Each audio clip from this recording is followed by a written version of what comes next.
ඔබ නිතර අසනීප වෙනවාද? පහසුවෙන් සෙම්පතිශ්‍යාව වැළඳෙනවාද?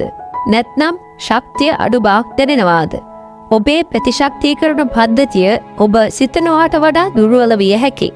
නමුත් සරල, තැරිය හැකි, මිලකට ලබාගත හැකි එක් පළතුරක් සෑම දිනකම ඔබේ ශරීරය ආරක්ෂා කර ගැනීමට උපකාරී වුවහොත් කුමක් කළ යුතුද? දොඩම්වල ප්‍රබල ප්‍රතිශක්තිකරණ ප්‍රතිලාභ ගැන කතා කරමු. දොඩම් යනු රසවත් පළතුරකට වඩා වැඩි යමක්. ඔබේ ශරීරයේ ස්වභාවිකව ආසාදන සමග සටන් කිරීමට උපකාරී වන ප්‍රතිශක්තිකරණ විකර්ෂක පෝෂ්‍ය පදාර්ථ වලින් ඒවා පිරී ඇත. මෙම වීඩියෝවෙන් දොඩම් ප්‍රතිශක්තිය ශක්තිමත් කරන ආකාරය සහ ඒවා අනුභව කිරීමට හොඳම ක්‍රමය ඔබ ඉගෙන ගනු ඇත. දොඩම් යනු විටමින් C හි පොහොසත්ම ස්වභාවික ප්‍රභවයකි. විටමින් C ඔබේ ශරීරයට සුදුරිදුරාණු නිපදීමට උපකාරී වේ. මේවා ඔබේ ප්‍රතිශක්තිකරණ පද්ධතියේ සොල්දාදුවන්ය. මෙම සෛල වෛරස්, බැක්ටීරියා සහ ආසාදන සමග සටන් කරයි. නිතිපතා විටමින් C ගැනීමෙන් ශම්ප්‍රතිශ්‍යාවේ බරපතලකම සහ කාල සීමාව අඩු කළ හැකිය. දොඩම්වල ෆ්ලේවනොයිඩ් වැනි ප්‍රබල ප්‍රතිඔක්සිකාරක ද අඩංගු වේ.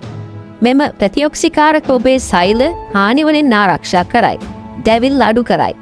ඔබේ ප්‍රතිශක්තිකරණ පද්ධතිය ශක්තිමත්ව හා සමබරව තබා ගැනීමට උපකාරී වේ. සෞඛ්‍ය සම්පන්න ප්‍රතිශක්තිකරණ පද්ධතියක් යනු වේගවත් සුවය සහ වඩා හොඳ ආරක්ෂාවකි. දොඩම් ප්‍රතිශක්තිකරණයට වඩා වැඩි යමක් සපයයි. ඒවා ආහාර ජීර්ණය වැඩි දියුණු කරයි. ඔබේ සම නිරෝගීව තබා ගනී. ඔබේ ශරීරයට යකඩ වඩා හොඳින් අවශෝෂණය කර ගැනීමට උපකාරී වේ. ඒවායේ ඉහළ ජල අන්තර්ගතය නිසා ඔබව සජලීව තබා ගනී. නිරෝගී ශරීරයක් ශක්තිමත් ප්‍රතිශක්තිකරණ පද්ධතියකට සහාය වේ. උපරිම ප්‍රතිලාභ ලබා ගැනීම සඳහා ඇසුරුම් කළ යුෂ වෙනුවට සම්පූර්ණ දොඩම් අනුභව කරන්න. සම්පූර්ණ දොඩම් තන්තු සපයන අතර එය ප්‍රතිශක්තිකරණයේ තවත් ප්‍රධානාංගයක් වන වඩවැල් සෞඛ්‍යයට සහාය වේ. බොහෝ දෙනෙකුට දිනකට දොඩම් ගෙඩි එකක් හෝ දෙකක් ප්‍රමාණවත් වේ. දොඩම් සරල ස්වභාවික සහ ප්‍රතිශක්තිකරණ සහාය සඳහා යෝග්‍ය වේ. ඔබේ දෛනික ආහාර වේලට ඒවා එකතු කර ඔබේ ශරීරයට ලැබිය යුතු ආරක්ෂාව ලබා දෙන්න. මේ ඔබට ප්‍රයෝජනයක් යයි හැඟුණේ නම් වීඩියෝට ලයික් කරන්න.